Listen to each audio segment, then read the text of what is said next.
right, we should be back again, and welcome back to our AV conference, session number 4, and we're going to call this our live Q&A, where we kind of pick up some loose ends from this morning. So thank you if you're joining us back, and appreciate everyone that's here in person, in audience.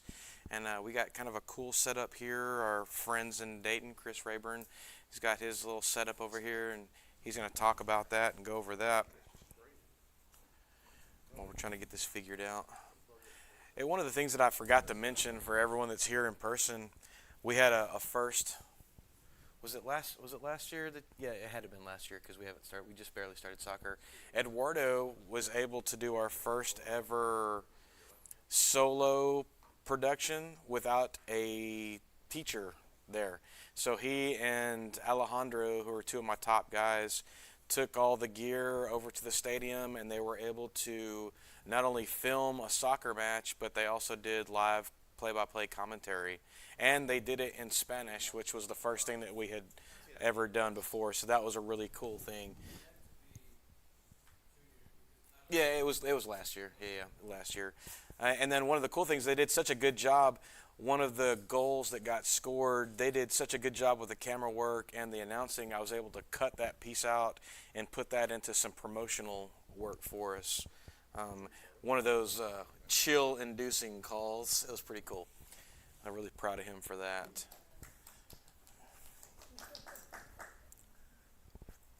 And then I was chatting at the table at lunch, and you guys at the end probably didn't hear about this.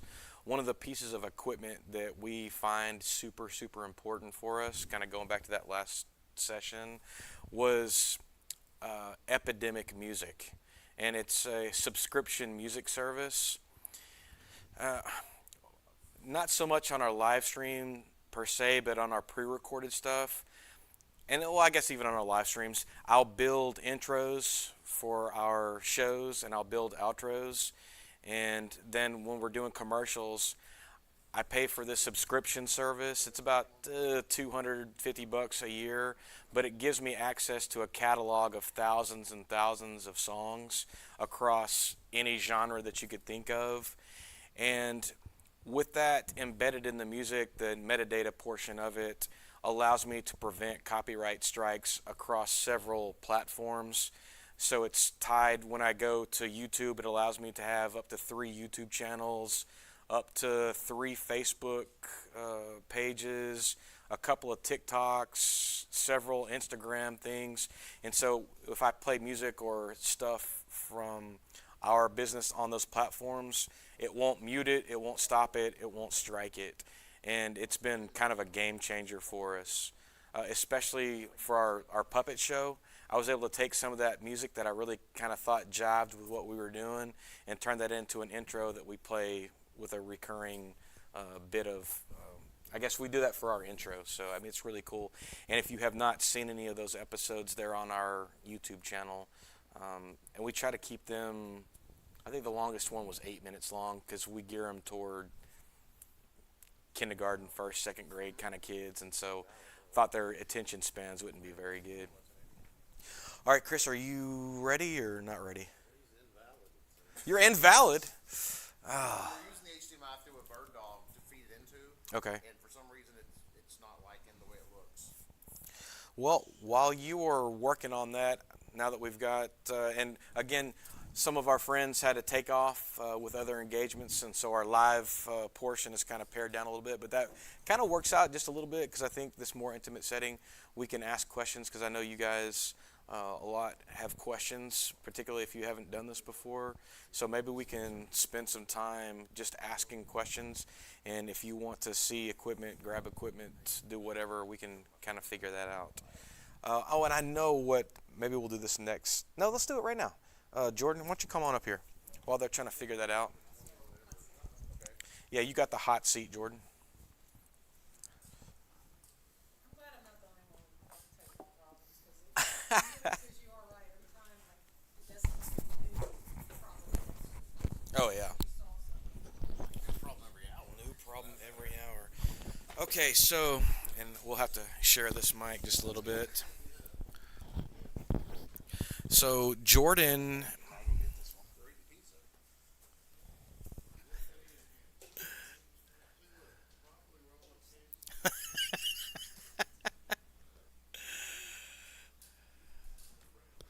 all right, there we go. Never mind. All right. Where's it going? Oh, it is going to me. I thought they were sharing it over there. No, he'll come right to you. coming to me? Yeah, he's All coming to you. Problem solving. It's love. It's like watching American Gladiators. Problem solving. And my Epidemic music subscription does not have that circus music. So I'm just gonna have to hum that out a little bit. Has anybody relied on visual cues before? I I have it. Where we go now? here, Eduardo, let's run that underneath. Oh, never mind. He's gonna come to the side. Okay, perfect. All right. All right, we're good to go now. All right, so now that we've both got mics on, we can talk about this a little bit. So Jordan is probably our lengthiest physical traveler from, where is it? Is The it? show me state. There you go, Missouri, right. The Midwest. We had some people from Wisconsin, some other people logging on there. So for this live Q&A session, talk about the live stream components that you do in that upper Midwest area. Gotcha. So I would say for our area, we're kind of the leading school. There's lots of different schools that have a sports broadcasting group, but we have taken ours kind of to the next level and pretty proud of it. We typically have anywhere from 6 to 8 cameras. Takes about 10 kids per broadcast to do what we do. We use student announcers, which is always a huge scare in Right. my world, but I've been so far really blessed and have really, really good announcers that have taken over, and then now they've kind of set the standard on what we expect. So we do student announcers, we've got graphics operators that are all student, replay operators, and then obviously our camera operators are students as well. So Nice. So on that end of it, I'm such a selfish sort of person because that's my favorite portion is to do play-by-play and things of that nature. it is not me. So. I don't particularly like to be on camera, Yep. but I like to do the game stuff. You got all these cool kids doing their stuff. What, in your estimation, is the biggest problem that you face in your area as far as live streaming goes? We talked about it in the first session, I think, is internet and What? trying to get schools on board. They want us to come in and do their games for them because most of them don't do what we do, but they don't always want to provide for us, or they have an IT department that doesn't want to. Like our neighboring school, they've got the same type of program we do, but their own school doesn't even allow them to get on their own internet. And so it's always a battle on internet. And when we go do away games at gyms, I think that's kind of the biggest one. You're in these concrete boxes and you just don't get any signal. And we're relying on a hotspot or two, that cellular bonding like we talked about earlier as well, that we may still only get a gig or two or a megabyte or two upload, and hoping things will at least get close enough to push out to be happy and make it look good. But that's definitely our biggest struggle too. Our conference is working on, we're realigning conferences next year, so we're trying to get all the network professionals in there and say, hey, here's what we need set up for every school. We don't know if that's going to happen or not, but that's our push as our school district. But trying to get it to where our students can go into different schools and have the ability to put on a stream, and it's not dependent on the internet. So it's the show me the internet state. Show me the internet state. Okay, yeah. that's really what the theme is. Mm-hmm. That's awesome. Now, you guys deal with, in your area, something that we don't necessarily deal with too much, and that is the snow and the extreme cold and things of that nature. Do you do outside live streaming events in that kind of Yeah. business? And Yep. how do you overcome that? Lots and lots of layers, lots and lots of hot hands. Our press box is 55 feet in the air. And so when the wind's blowing, it's chilly, especially by the end of football season, which is early November, late October. It can get pretty cold. Light, or the sun goes down and it gets a little chilly, but it's just lots of layers and then subbing kids out. That's what I have to do. That's why I was asking earlier kind of what your crew looks like, because there's times we got a nice heated trailer we take around, but most of the camera operators, whether they're on the field, we use 3 wireless cameras, so we've got people running around all over the field, and it can get a little chilly. And I mean, most of our games are not terrible because when it comes to wintertime we move inside, but it can definitely, I think our bigger problem probably here as well is having to get stuff set up in the heat during our early football season, letting stuff sit out in the sun, just baking it and hoping it's ready to go when the kids show up. So when you have outdoor equipment, this is something we didn't talk about earlier on the equipment session. When you have these extreme temperature changes, so for us, pretty much all of football season until maybe the end of October sometimes, it's pretty uncomfortable outside, and we had to come up with ways to protect our equipment from overheating when the sun was baking down on it. Same thing for you guys. Yep. I don't have a solution for it, so if you do, I'm all ears. Well, that's the only reason you're up here at this table. Ice packs. Yeah, we did have to put ice packs on some equipment when we were doing a softball game.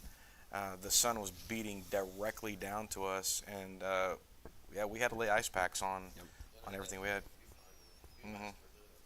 It was not fun at all. Now, on the cold, because we don't really deal with that here too much with the outdoor events, do you have to provide some form of protection when you get into that kind of cold?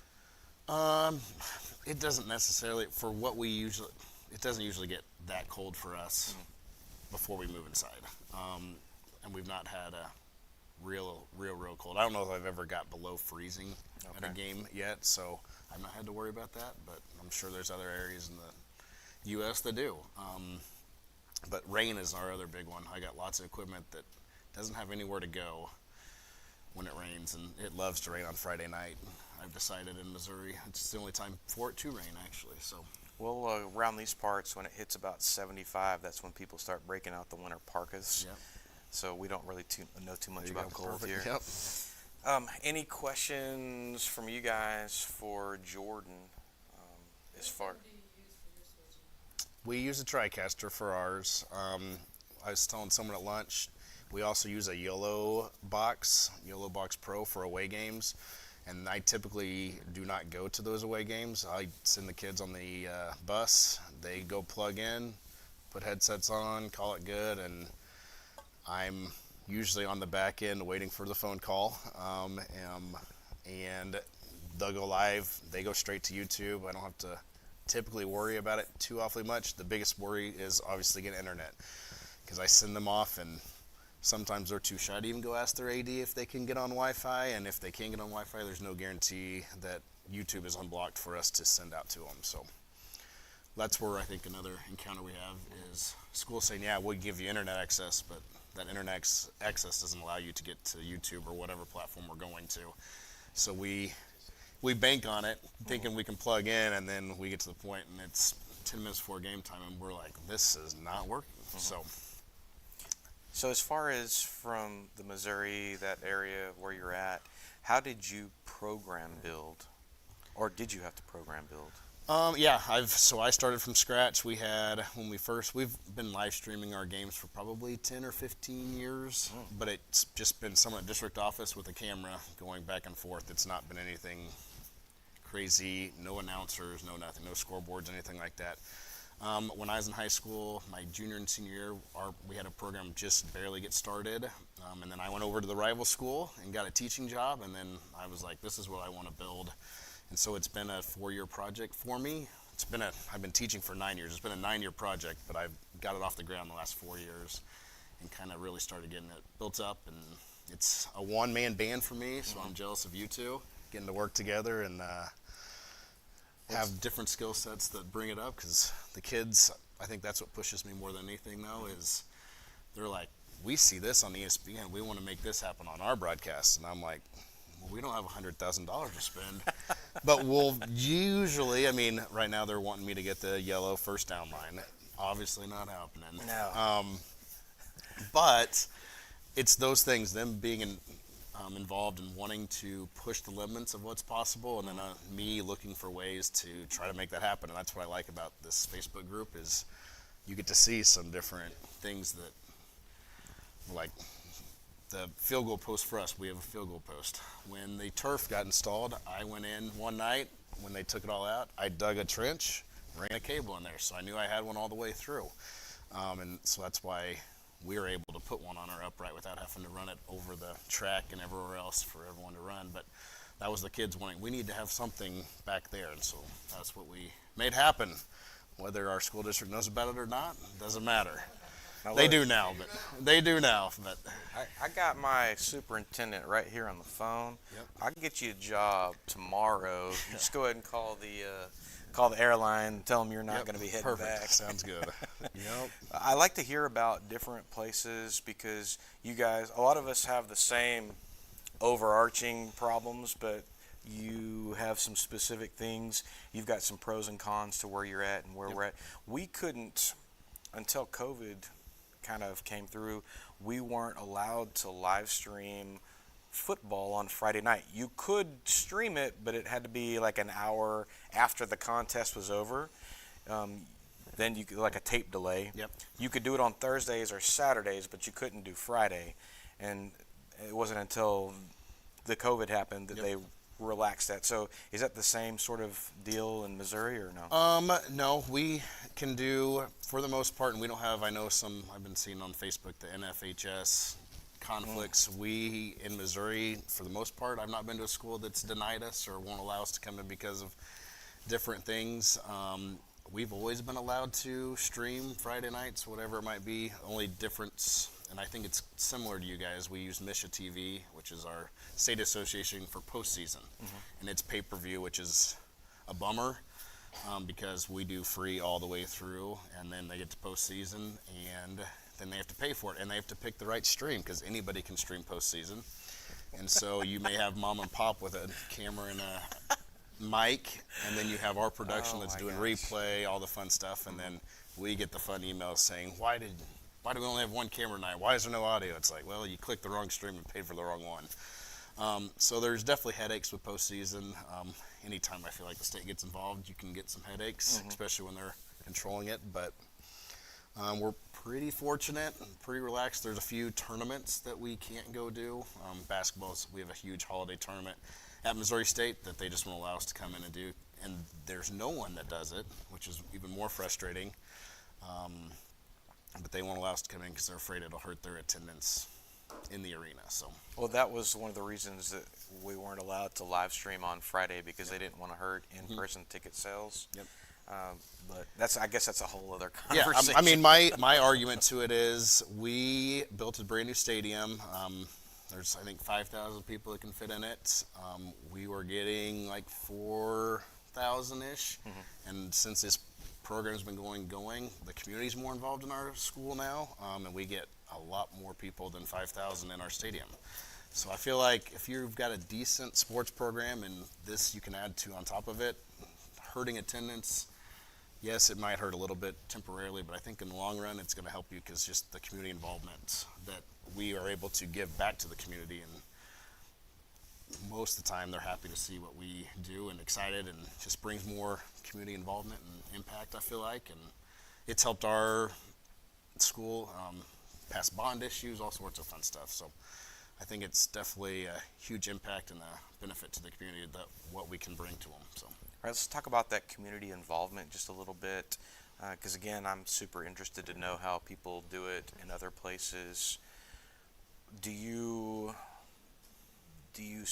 have sponsorship stuff where you're at? Yes, to and help generate for you. so you guys were talking about Perkins money. I don't get any Perkins money. Our school district gives it away to our local college. So everything I do is funded for the most part through athletics. And our school district has a person that's in charge of all sponsorship through the entire district, which is a business teacher. I don't necessarily like because I'd rather the kids go out and sell those sponsorship spots, but it's also really nice to not have to worry about having to get secure money because someone else is doing that on our behalf. And then so that money actually goes to athletics, and then I go ask for something, and majority of the time he's willing to be like, yeah, you're helping our program. It was me and the AD that's kind of built this program anyway, and so he's always been a helpful hand for me. But so yeah, it's a little different than what you guys do. Sounds like more academic-based funding for you, and ours is just pretty much purely athletics and grants and other things like that. But So when we broke last time, everyone walked out and we were able to kind of take a look at our, whatever we're calling our production trailer. Do you guys have something similar? yeah, so we were lucky enough. Our community blood center had a truck that they were selling. There's actually 3 of them that they were selling, and the band director found them and got one for $3,000, and I'm like, I want one of those. So they were like, all right, here's another one for $3,000. So we've got 3 of those technically, one for band, one for me, and then one for district office. But over COVID, took it home. That was my project. I got it all out and kind of redid it on the inside to make it work for what we do. Looks vastly different than yours, but You said blood wagon? Blood wagon, sure, that's close enough. Yeah, they had the benches and everything in there for you to sit down and just take it. So I got rid of those, but yeah, I don't remember what I was saying now. What's But yeah, just a different setup than what you have. Works for the most part the same way, which I think is what's kind of unique about the Facebook group and us being here today is like you guys do things VMix, I do things differently, but it all kind of has the same idea and approach. And it's nice to see other people's equipment and see what works for them and what headaches we have and see if we can find something that works for all of us. Well, I had a personal question as we were walking out to head to lunch. I was asked, how much did we invest in our trailer?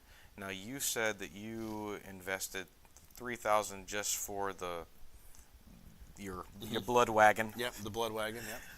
So how much have you put into it, kind of ballpark? For like the equipment or just to Just get it overall, like if you had to go get insurance on it, what would they value it at? Oh, that's a great question. There's a lot of technology in it nowadays. It started out with us using, I think someone said production truck through Huddle, who now owns it. We started with just a laptop, taking this big old massive vehicle with a laptop and a couple cameras, and now it's got all of our switching equipment. It's got our TriCaster in it, replay, our 3 PTZs like you guys have. It's got a lot. I don't know if I'd want to put that number, kind of like you said. Better for me to retire. Well, I don't even know the number for us because Richard is the one that takes care of all that stuff. And there's things in there I don't even know what they do. I'm gonna be honest with you. I'm kind of the play-by-play guy and that other portion of the program, so I don't even deal with that too much. Outlet Broadcast sells a singular trailer for about $65,000. There you go. 65,000. Yep. Just the show. Who's that? Outlet Broadcast. Yep. Where are they located? Oh no, they make the trailers for the In Texas? yeah. They're out at the NAB shows where I saw it. Took pictures, recreated it, a few changes. Yep. So you were talking about the kids looking at things and wanting to bring that back to your program. I had my students, I like to find those maybe 5 to 10 minute little clips of professional things, and there's some great resources on YouTube.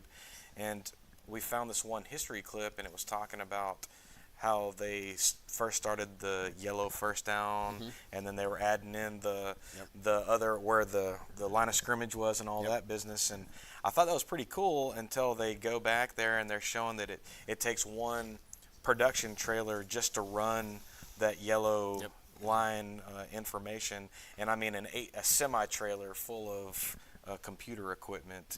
So not there yet. Nope. And I went to the Kansas City Royals probably a month ago and got to tour their facility, and we use Singular.live as what our graphics platform is. It's free for schools, and it's all web-based. So if the kids mess something up when they're on the road, I can log in, click a button and fix it for them, graphic side of things. So it's free for us. Well, they've got these stacks of expression graphics that are, I mean, there was, I think, 6 of them, 6 computers just for graphics. And I'm like, that is mind blowing, because I have literally a laptop that I'm trying to run all of these graphics from. So yeah, there's definitely more equipment out there, and I think we're, as high school teachers, pretty resourceful and find ways to make stuff work that probably shouldn't work, or we can duct tape it together to make something work possible. So it's a unique opportunity. Some of the cable broadcast in our area anyway, like they go do a game and I'm like, this is nothing special. It's the standard graphics. When I talked to them, I said, why do you guys not adventure out? They're like, well, we have to have this, this, and this by the company. We have to have it set this way. We can't make any changes.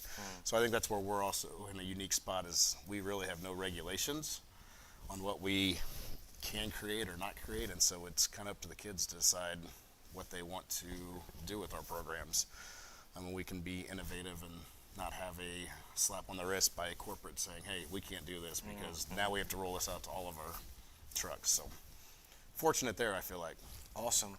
Thanks, Jordan, for getting in the Absolutely. hot seat right here. Question? What was the name of that graphics again? Singular.live. And you'll have to, there's a tab at the top. It's called Singular for Good. And then you'll apply for your educational thing, and it's free. All right, I'm going to have you trade out with Chris. I think Chris is ready. So you can just walk your mic over to him and then try to navigate this this cabling. Thank you so much.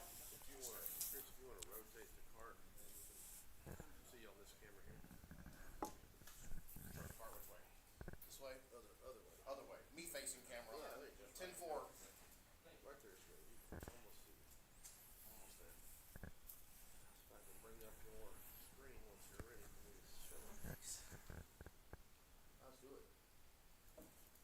Am I rotated enough for you? Yeah, you're good. Okay. All right, so when I started doing on the road streaming things it started with away football game stuff. Like we already had a setup at our stadium with like the Jumbotron and the hardwired things. And so taking vMix and clicking go live, that was an easy move. Taking it on the road was a different thing. And I know that these two guys have been doing it. And so obviously I consulted with him and said, hey, the biggest pitfall of all this, what's it going to be? And he's like, the internet. If you go out there, no matter how great your stuff is, if you don't have internet, you're dead in the water. And Richard is connected on many levels in the county. One of those is part of like emergency service district work. He's a volunteer, and they use similar equipment. There's a handful of companies that sell basically redundant modems for internet support, and we ended up, he has a PepLink product. I ended up buying a PepLink product. I don't know if he's not showing that. You got it? Oh, the TV just turned off, like the power, it timed out?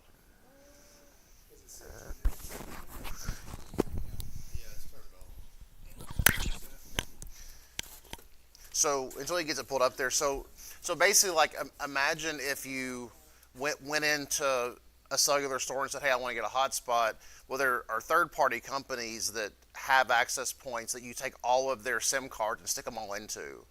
And PepLink's one of them. And so here is a picture of what this device looks like. And the company PepLink themselves, I would say at this point, they might have 400 different products. They have like very basic ones for end users. They have commercial ones. They have industrial ones. Like the one that I have, I would say is at the very top end of the commercial line. And then there's hundreds of industrial products, like the government uses it for military setups and things. So what you're seeing here is basically, it's a modem / router that has Wi-Fi antenna connectors. It has USB ports on it. It has RJ45s for your Cat5. It will take 2 cellular cards.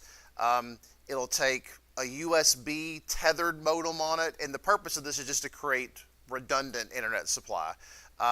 So basically, I had the school district, through the athletic director, he was a big proponent of this. He's like, hey, what's it take to go on the road?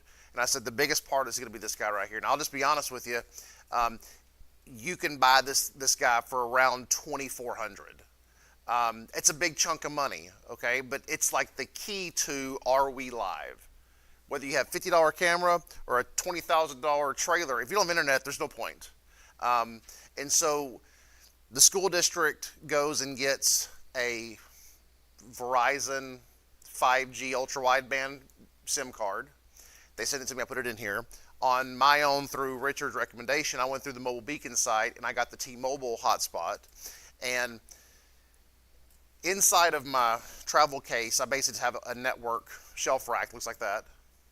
And this guy has two-side Velcro stuck to it on one side in here, and the other, because I'm inside of it right now, I'm on it right now. The other side of it has a small powered switch, okay? And so whenever you log into this, you basically get this screen that shows you all the things that you are or aren't connected to. I'm gonna let him have a second to go pull it up and show it.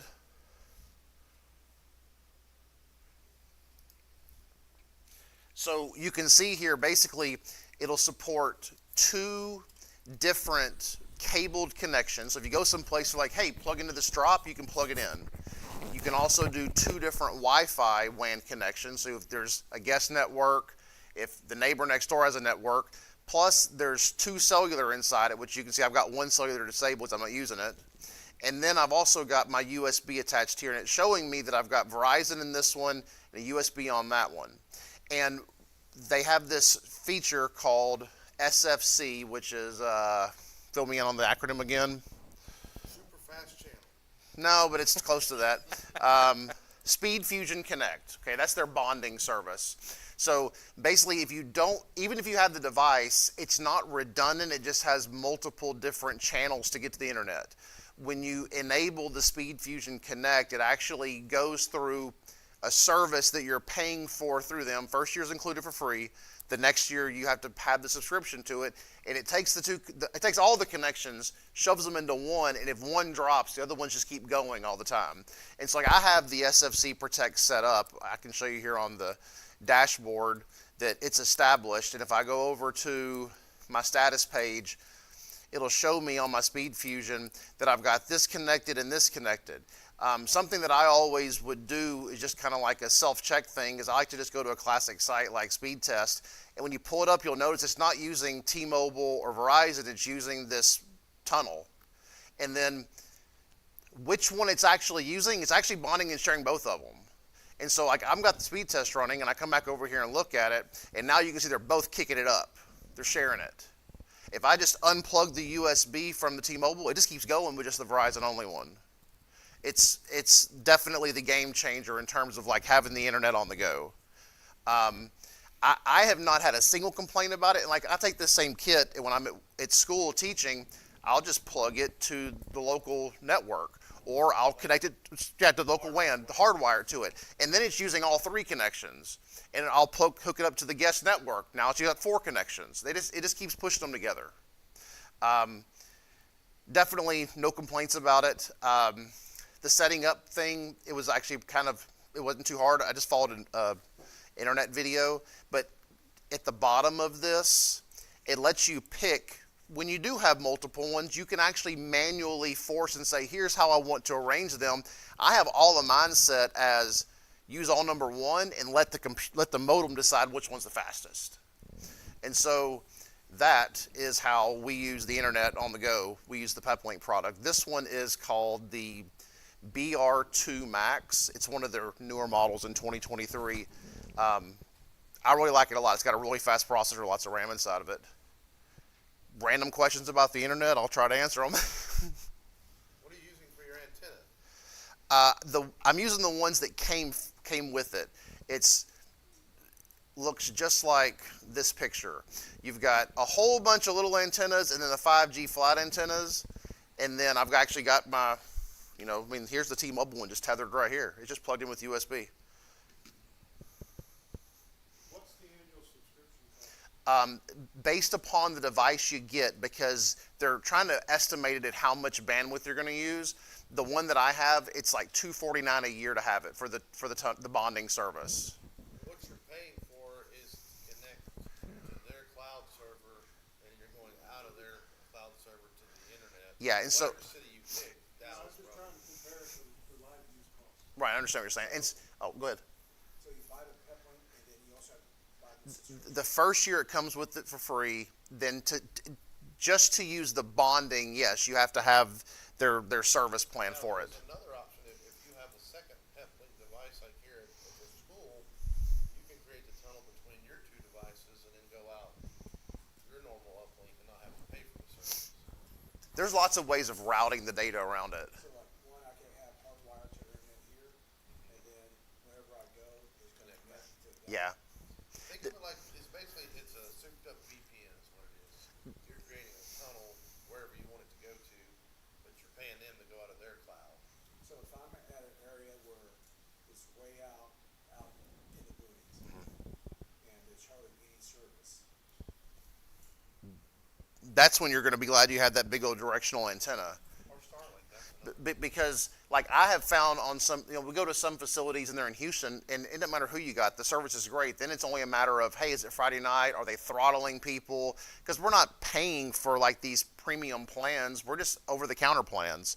And when you travel to, I think we were in Santa Fe, for some reason, everything was great, and just right in that one little spot, the Verizon, my phone's totally dead. The Verizon car's totally dead, and T-Mobile's running at 175 megabit, and I'm like, what is this madness? Like, why would it just turn off and go back to my truck, just the truck walk, and Verizon's 3 times as fast as T-Mobile is? And I'm like, that's why I'm glad I have both of them. In fact, if I had the freedom, I would definitely have a third one as well. Because like I say, when you get there and it doesn't work, then you're like, great, why are we here, you know?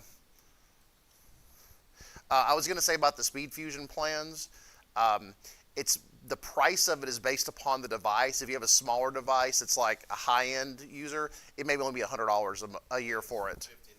59 Right, like yeah, one of the ones that was like $60 a year. If you're into one of the really big commercial units, it could cost $1,200 a year for it, but it's also designed to support 400 end users at the same time.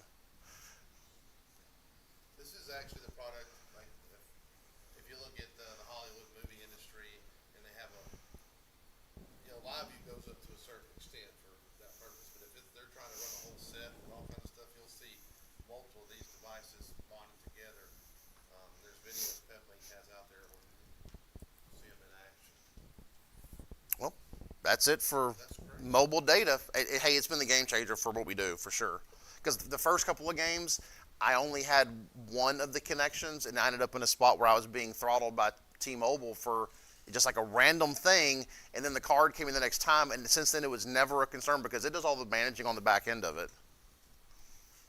Yeah, and like you said, we had a different router to start with, and I was able to add a second one to it. So I actually have 2 separate Peplink devices, but they're working together as one. And I do have AT&T as well, so we have 3 channels bond together. You can do your cell phone too. If you have a hotspot on your cell phone and you get in a situation where you need it. Yeah, I mean, when you're using this, you can add multiple wireless devices. Like at one point, this is a third backup. Let's say if I had a kid that had I don't know what's like a different carrier, and I was like, hey, just turn your hotspot on just in case we move. And then I've got it added to the list too. All right, I got you here. It's in a case, so it's just really a city Oh, sure. setup. Magic box. I'm all twisted up here.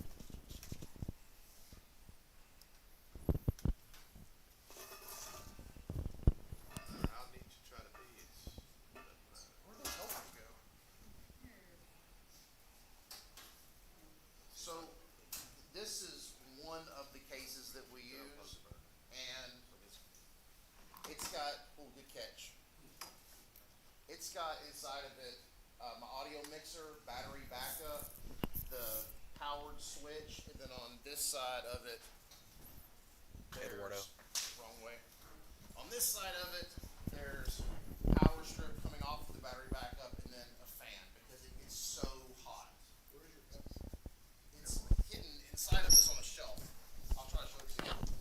Like, Tori. look at it. Oh, I see it. Yeah.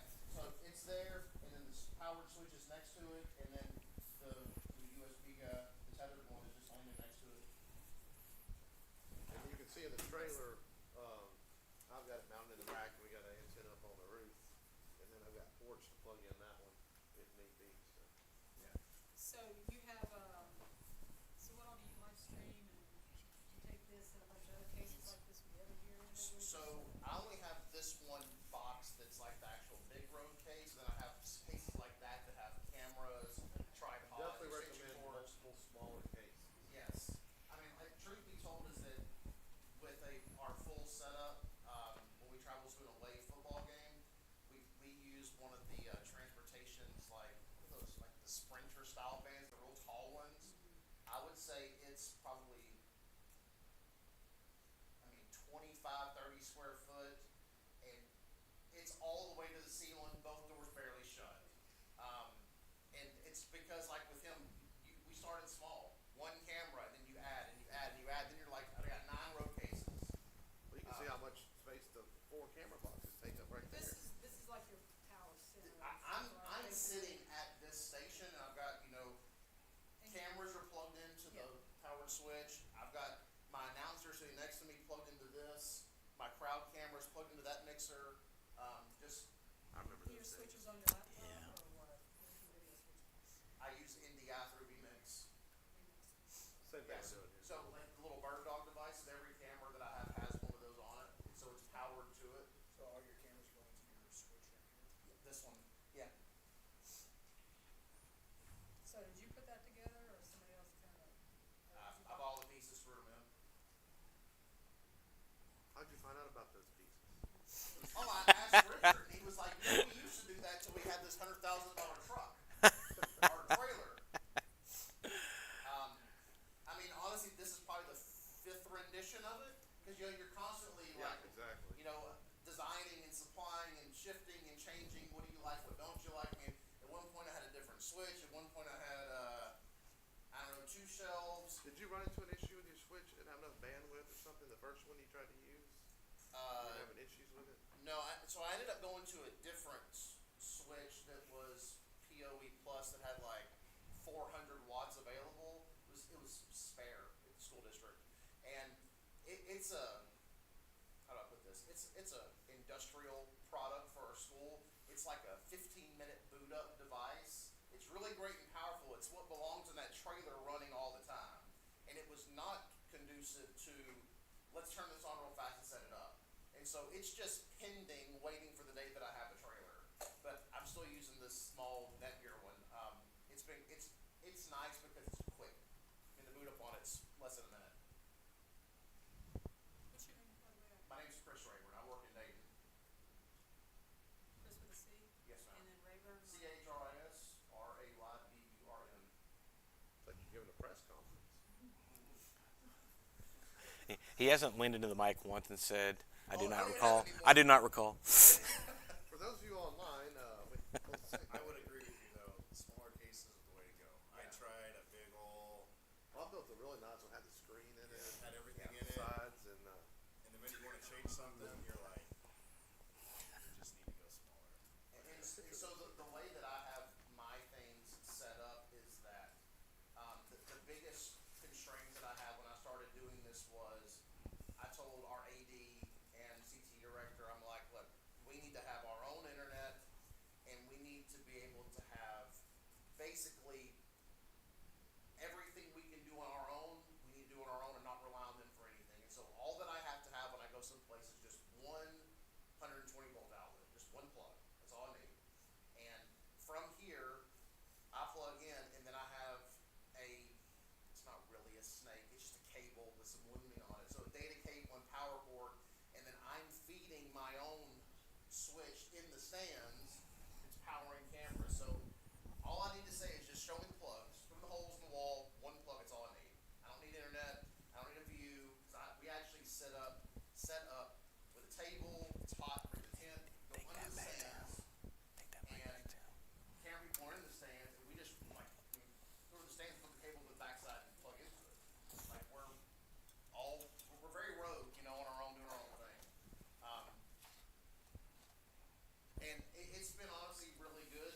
I've never had a single problem except at one place. Oh, I'm sorry, I'm still talking. The only problem I ever had was at one place we went to, it was really, really old set of stands, and it was really hard to find power. And it was like the concrete torch stands where you can't go between them. And so that was the time that I said, okay, so obviously 150 foot cable is not enough, and so now we've got 250 foot of 12 gauge cable ready to go if needed. And then you can never have enough gaff tape when it comes to running cords. People have to walk. We have to have everything taped down. I don't know what else is there.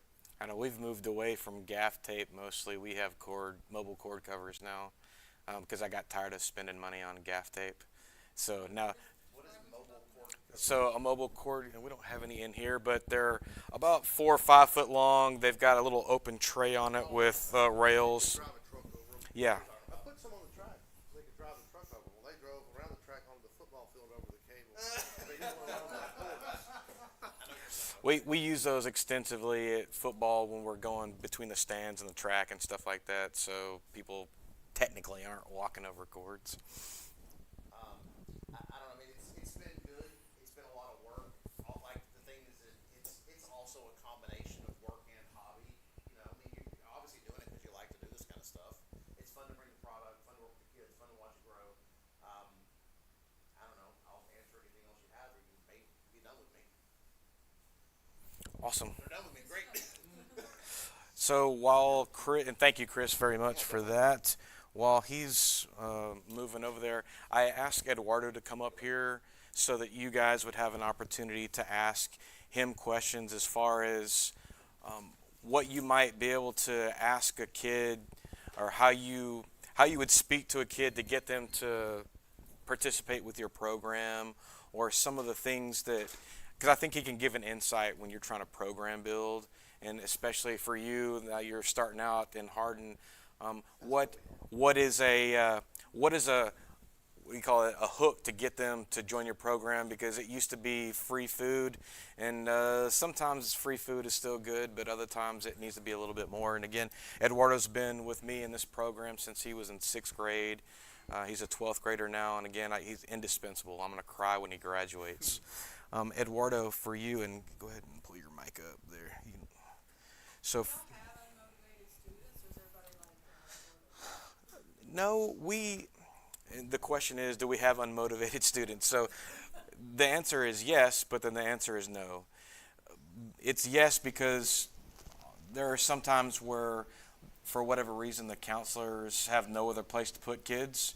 And for me, I love kids, and so whether they're with me or not, I can find something for them to do, even if it's not related to what we're doing specifically. But then we do have a big crowd of kids. The first time that they get on that field, or they get on that camera and they get the headset on and they feel like $1 million, we have hooked in so many kids by just putting a piece of equipment that we use every single day. So Eduardo, what was it like when we got that rig that first time and you put it on? So talk to him about that. So whenever we first started out, I had no idea what any of this stuff was. I knew what a camera was, but I was like, okay, well, we're just going to go film some stuff. Okay, well, I got nothing to do. Why don't we give it a shot? And whenever you put your hands on a piece of technology, knowing how expensive it is and looking at all the buttons and that you can click, it just really just like, wow, this looks pretty cool, you know? And whenever you use it for the first time, you're so confused, you're so lost. But that interest, the potential that you see outweighs those things, because you're looking at a camera, you're looking at a screen, buttons everywhere, and you're just like, I wonder what this button does, I wonder what that button does. And that's really what just gets kids to come, because whenever you present them with something very shiny, something very expensive, they're like, wow, okay, right. And that's what really, really gets kids to join in, whenever you just show them all the stuff you have, all the technology. Obviously, not every kid's going to be interested in technology, but most of us are. Nowadays, that's what we're all surrounded by. And seeing a big screen, seeing a bunch of buttons, seeing a bunch of lights, and really just telling them about the things that we do and the things that we go out and experiment on, like going and filming games, going out. We've had different competitions, different things that we've participated in, not just standing behind a camera. You can stand in front of it, being what we are recording, what we are live streaming, and all those different opportunities that come with this AV department is what really gets kids interested in it. And so that's why I stayed. That's why I gave it my all, because it really was something that you don't get offered everywhere else. You know, it's not very out there. It's not something that you can just go to any school and get offered to go to different competitions, especially with BPA. Business Professionals of America got us to do a news broadcast production competition, and we placed first in our district, and we went to state in Dallas. Never gone to an out of town competition before, which was a really great experience for me and my team. It was an amazing hotel, I'll tell you. That was the best hotel I've ever been to, and which really gave us a sense of accomplishment, because we were like, wow, we started this just as something I did because I was bored, and now I do it because I love it. I do it because it interests me. And so that's the answer I would give to your question. Awesome. Because Eduardo's kind of like a guinea pig, I don't know what other word to say, but kind of a showrunner for us. He's done some really cool stuff. So talk about the first time that you went out on your own without the two of us here, and what you had to do to be prepared for that. So whenever we went on our own for the first time, we've never done a production without them. So it was something new. It was exciting, but at the same time, it was not scary, but kind of worrying, because we were like, well, there was really no yelling because we were all lost. But it was something new, and that's what really got us to do it in the first place, because we were like, okay, well, we've always been out on the field, but we've never been out by ourselves. So whenever we first got there, we were like, okay, let's just go how we usually do it. We set up, we got all our equipment plugged in, we got all our jobs assigned, we knew what we were going to do. And the funny thing was, whenever we got there, we froze, because we were like, well, usually we have them to tell us, okay, do this, do that, go here, go there. And we were just like, so who's going where? And we really, I'm mostly, since I speak both English and Spanish, I understand what they like. And I've been with Coach for 6 years now, so I understand his flow of work, his style. And I was like, okay, I'm going to be Coach Roberts. This is what we're going to do.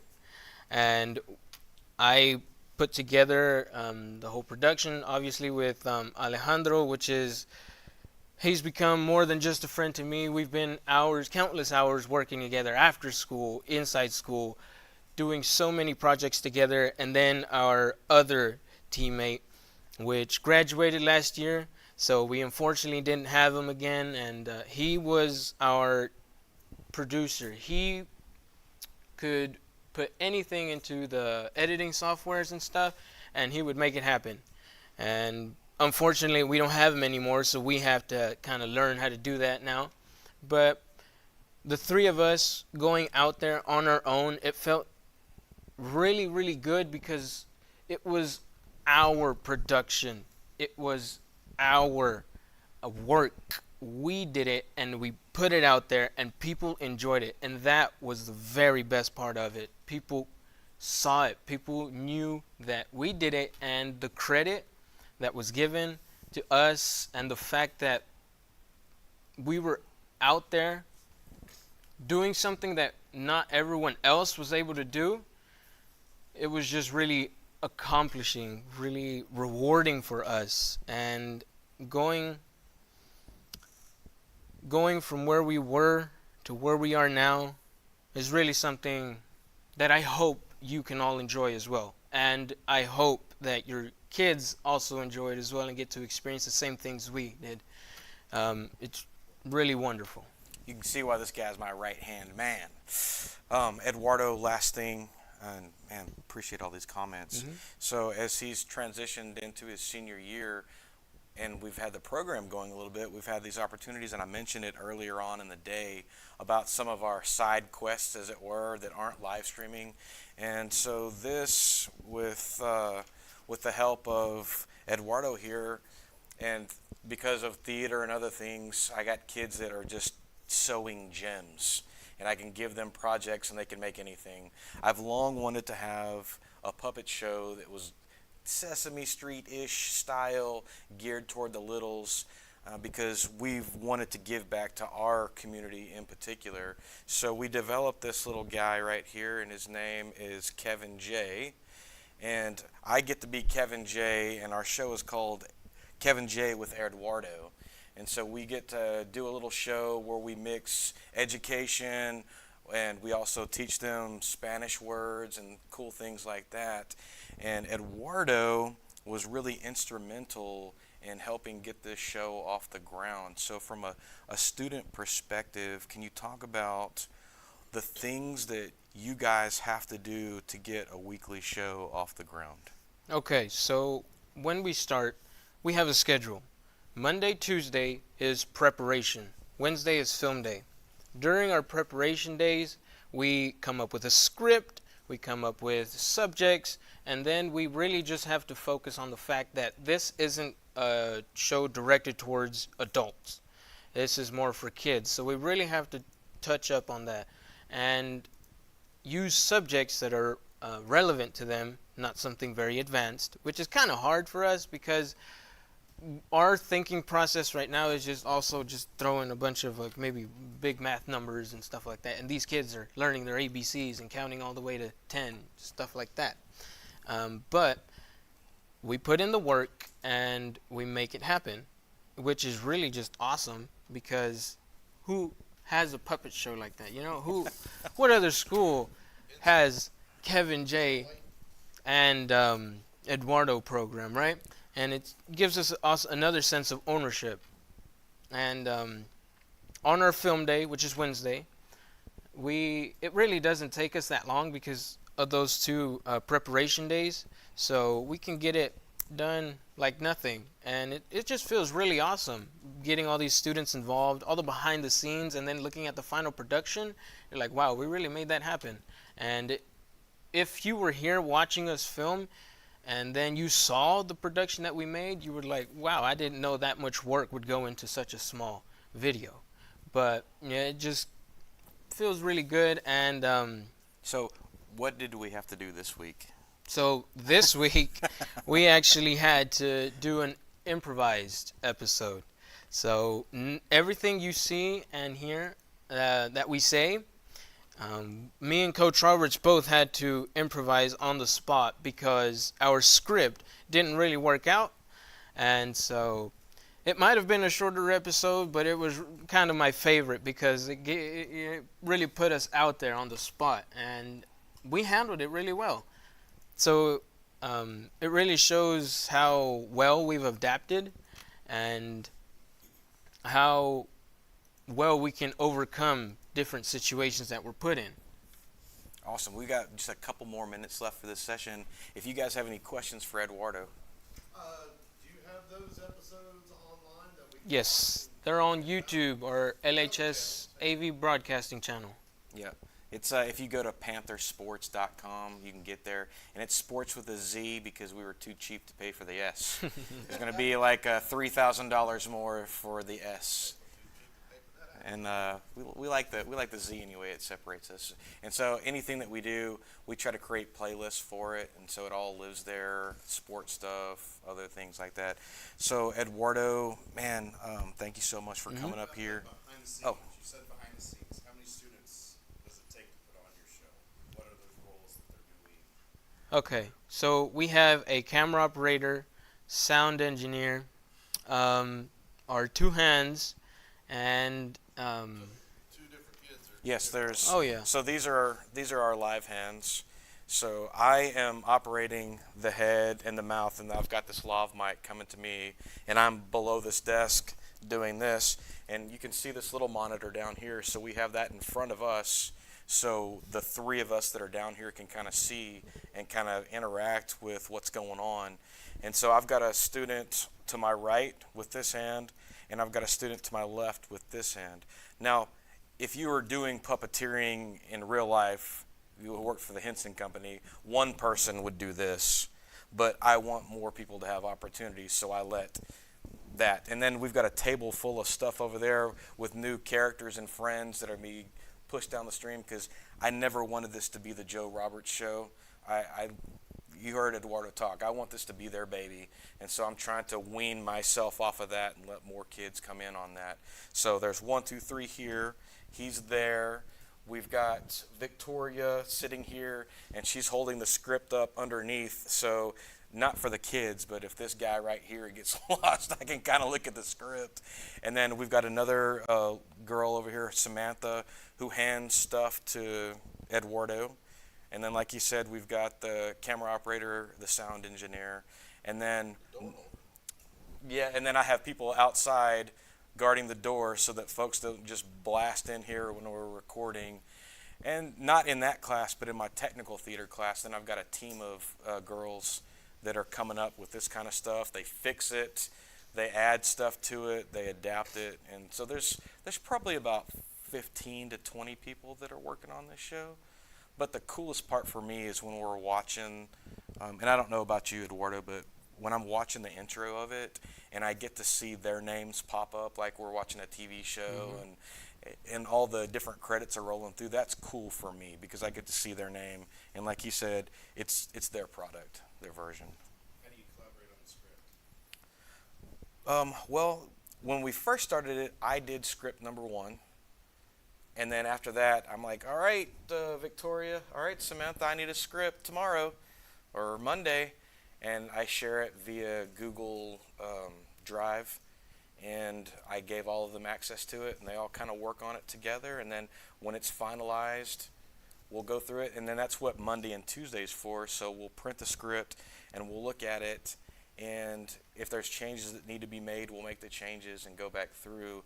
And one of the reasons that this week had to be ad-libbed more is after we cut some pieces out, because he talked about this, we were doing an episode about odds and evens, and I read through it, and I'm like, oh man, that's probably a little too far above the littles' heads. And we cut a couple portions out, and then it didn't let the rest of the script make sense.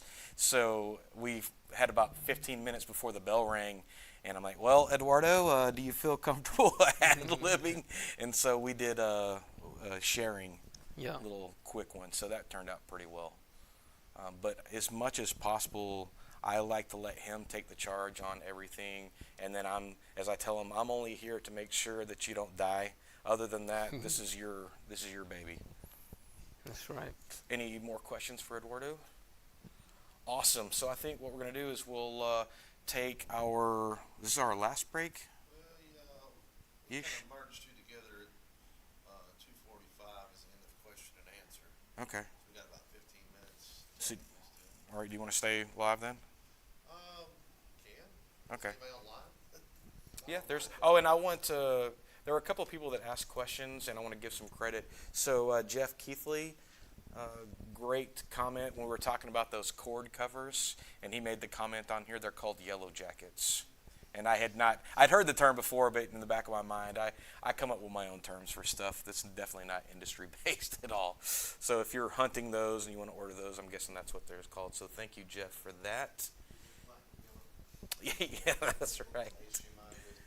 And then Mr. Perkins asked a good question. I was trying to answer and talk at the same time, and probably Richie, you can help this. He was asking what resolution, frame rate, and bit rate do we stream at?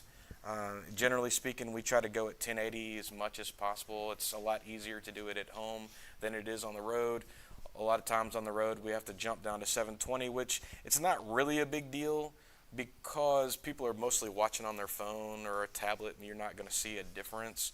I like 1080 because I'll go back and I'll pull clips from our broadcast and I'll use that for promotional stuff or other things.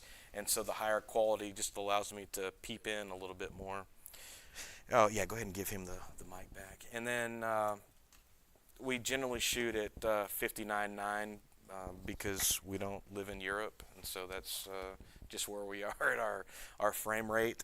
And for our live events, I like to have that extra bit of, what do you call that? The clarity, that extra bit of clarity. Yeah, we did some, and I think Chris, you might have done some research on that too, didn't you? More is like live testing in comparison. Yeah, we found that it was better to have a higher frame rate than a higher resolution, because especially on phones and smaller screens, that gives you that. Sports look Right. at almost 60 FPS. It gives you what live sports looks like. You don't miss as much action shot. I'm not trying to look cinematic with my things. When I ran 1080 at 29.9, yeah, it looked good. I thought 720 at 59, and then I even manually sometimes wanted to mix it, keep bumping up the bit rate, 4, 5, 8. It just kind of cleans it up. If the internet, your speed can support it. Right. At home, none of that matters. On the roads where it matters. Yeah, what one of the audience members was saying is that really it depends on what you can support from the road. Yeah, I think Eduardo has to get out of here, so thank you, Eduardo. Thank you, Eddie. Appreciate you, man. All right. 60 frames a second too also is really nice when you get to replay, Yes. being able to see if that ball got off. Yeah, you got twice as much information. Yeah. See, I came to Slowing this. it down, then it's pretty obvious you see the 30 versus 60. Yeah, I came to this from the cinema universe, and so I always shot in 24 because I like that smooth business. And even when I edit pictures, I always add curve adjustments and other things that give it a cinematic look because I particularly like that. We're getting ready to shoot our first music video in a week or two, and that kind of goes back to that epidemic music that we bought. I found a tune that I really liked, and one of my kids in the AV class also happens to be on the dance team. And so I asked her to choreograph to this piece of music, and so we're getting set to do some cool camera work with that in some multiple locations. And so that's kind of some side quests that we're able to go on with the AV, because I don't want you to think that the AV is always live stuff, because it's certainly not. And a lot of times it's fun, especially when you've got a series of live events and you're under this pressure cooker to get a great result. It's kind of fun to back off and do some pre-recorded stuff where you can get a little more artsy and mindful about the things that you do. And you guys at Livestream, you know this very well, because when Richie and I do it, a lot of people do not appreciate the amount of time and effort that go into it, and they don't understand the problems that arise. And so I got to the point now where I don't even look at my phone anymore, because it used to be people were texting me, hey, I can't hear this, I can't see that, this is wrong, or the thing, and they're all great comments, but we started to get bogged down in that. And now I think we're to the point now where I don't know that you had to really throw your hat any the last couple of times that we've Well, done you know a what production. we do, what we accomplish in under an hour. I mean, I've seen these other schools. I know there's some on the Facebook group. They go out there a day ahead of time. They spend 12 hours running cables and setting up cameras, and we just don't have that luxury. So that's one good thing about having a trailer or even a box. Everything's ready to go. As few things that you have to set up there as possible is the way to go. As a matter of fact, we're putting a battery backup system in the trailer so we can keep everything running, and I can connect with a laptop on the way there if we need to change anything or add anything. It's just as much as you can do ahead of time. And that's the whole thing about education in this setting in high school. You only you only get these kids for most 4 years, and then they're going to move on and do something else. So it's a constant cycle of building something that you can step into as a ninth grader and finish as a 12th grader, and we're just trying to build that program so it's repetitive. And And speaking of that right there, those kids that bus over to me for no second period, and again, well, they don't bus to me. They walk across Junior and high bus kids, back. yeah. The junior high kids, that probably is going to be a bit of a game changer for us because they are so young and pliable here still, and they get to me and like I had my audio set up on this table and just a real basic mixing board with a couple of XLRs coming out of it, and then I had them up here and I let them get in front and they had the lights on them and I had them standing and they weren't even doing anything. I just had them standing next to a camera and put a headset on them and they were ready to run through a wall if it meant to get to go do some cool stuff like that. So if you have the ability and you don't already have something set up at your middle school, I would encourage you to try to get that going because not only are you going to get those kids hooked in earlier where if they have to decide between you and another activity, they'll most likely pick you. You'll also have them with that much longer training so when you get here, I don't have to spend their freshman year trying to tell them what an XLR cable is. I can send them out on side quest projects and then that in turn takes more pressure off he and I. When we take our next break, we'll walk down and I'll show you the battery backup system that we're working on before we come back for our last session because it's kind of cool. And in addition, we do have a dedicated studio space, and I'm going to apologize in advance. We've got a bunch of kid groups that go in there, and sometimes they don't leave it in as good order as I'd like, but we partnered with a local furniture store, and they have been so amazing to us. And they donated about $3,500 worth of furniture to us for our studio. And it went from dinky chair to, I'm on the Merv Griffin show now. So I hope they don't make me sound very old. Yes. Okay, so aside from sports, what other events do you generally do broadcasting for? Okay, so we have been doing graduation for the last couple of years, and that's been sort of a big deal.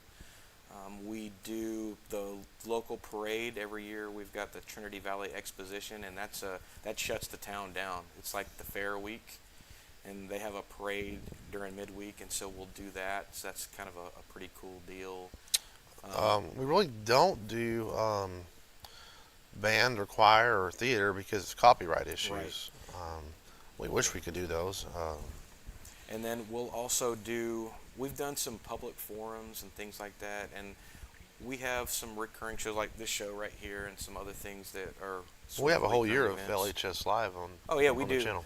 You can go back and watch our LHS Live programming, and it's a talk show style program, about 30 minutes long each week. So it's kind of a pretty cool deal. And we also do commercials for people, and that's one of the things that we offer.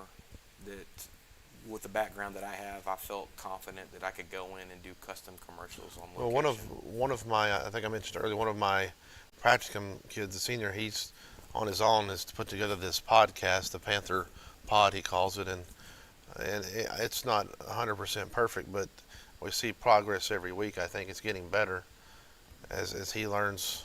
What was it? If you watch week one, the camera is like going like this. But just things like that, and they're going to do a restaurant review and just different things we can add that they're interested in, and the community sees what we're doing, I think. Yeah, so to kind of follow up what he just said, since we get different kids every year, each kind of bucket has a little bit different interest. So my son is in my class, and he loves basketball, and he's getting ready to start a basketball podcast with another kid in class. And then we've got a couple of other kids in there that love video games, and so they're getting ready to do something where they're, and you may have seen this, where they're going to play the game and then comment while A they're playing the walkthrough, game and do all that business. That stuff doesn't interest me in any way, shape, form, or fashion, but because it interests them, I'm going to give them the platform to make it happen. And the only thing that I ask when they do their side stuff is I get to see it first and I get to watch it first to make sure that I don't get a call from the superintendent wondering why XYZ is on our channel. So that's kind of the only caveat. Any more questions? How do you do grading for those types of things? Much like your breakdown for your events versus. Well, that's a great question, and I'm glad you asked. I mean, we do have a rubric for it. A lot of the grades that we give in here, since they're project-based, they're either you completed it or you didn't. We don't live in a world where you can get a 70 because you can't do a partial something. I equate it to this: if you have to change 4 tires on your car, you really don't want to make a 75 on that. You either want to make 100 or don't attempt it. Do you require like so many events per year or semester? Well, because we share so many kids with so many other programs, I don't. The only thing that I say to them, and if they can't be at the live event, they have to help with the preparation for the live event. If they do neither of those, then the only thing I can give them is a 0. And then conversely, if they can't do any prep, then they have to be at the live. And then once they're at the event, you're at the event. And I don't want to get any, oh, I got to go. I don't know, then you're not at the event. So it's a completion. And some of them kind of learned the hard way when we were doing that. And we're in the third quarter of a football game, and they're like, oh, my mom said I got to go. And I will say, all right, well, I'm not going to tell you don't do what your mama said, but you're not going to get a grade for this. Or you're not going to get a good grade for this. And then it took about one time, and then they kind of understood. But for the most part, the kids want to participate and they want to do.